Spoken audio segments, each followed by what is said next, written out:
Welcome back, everybody. We've been here at History of Colorado this morning learning so much, and we are in the latest exhibit right now. This is Rainbows and Revolutions, and we are back here with Jason.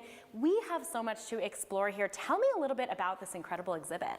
Yeah, so this is our newest exhibit, Rainbows and Revolutions. It is a history of the LGBTQ movement in Colorado. And we are very proud of it. You can see there is a lot here for people to see. Definitely, and obviously it's a great time for this. It is Pride Month, and you guys just opened on Saturday, correct? That's right. Yeah, this we just opened on Saturday, but this exhibit really got started in 2015. Wow. We had to press pause for a little while we secured the funding, and then I was so happy that the Gill Foundation stepped up and provided the funding we needed to do a statewide collections project. Wow. We actually went out, our curator Aaron Marcus went out and quintupled our collection of LGBTQAI+ artifacts. Wow. And then the result is what you see in this exhibit. Incredible. So what makes this exhibit, you think, so important, and why now? I mean, it's pretty timely, obviously, for Pride Month reasons, but also just in terms of our history right now. I mean, the best time to have done this exhibit would have been years ago, but the second best time is now. This LGBTQAI history is American history. I think it is part of the expanding sphere of liberty, of recognizing that everybody has the right to life, liberty, and the pursuit of happiness, which is at the core probably what makes us Americans. Right.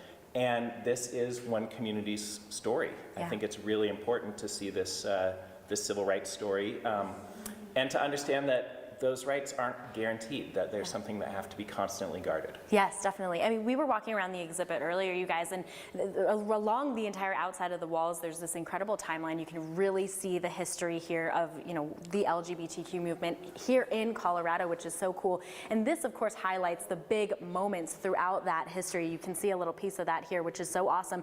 I actually want to talk to you too, Jason, about some of the highlights of this exhibit. We were talking earlier about these marriage licenses. Can you show us what these are here? Yeah, these are really incredible artifact. People may not realize, but Colorado was one of the first places where same-sex marriage licenses were issued. A clerk up in Boulder named Cleela Rorix searched the statute and found no reason that she could not issue these licenses, and so in 1975 she did. Wow. It really kicked off a nationwide discussion about marriage equality that was certainly not a smooth and straight line to where we are now, but I think directly led to the place we are today. Yes, and then of course, you know, looking at today, even Colorado history in itself, we have Governor Polis, who is himself part of that community, which we can see here in this exhibit. His famous blue tennis shoes. Of course. Iconic, but yes, we're very proud that the governor was here for the opening. This is his story along with every Coloradan's story. Yes, that is so great. Okay, so what do you hope that people gain from this exhibit when they come to learn more?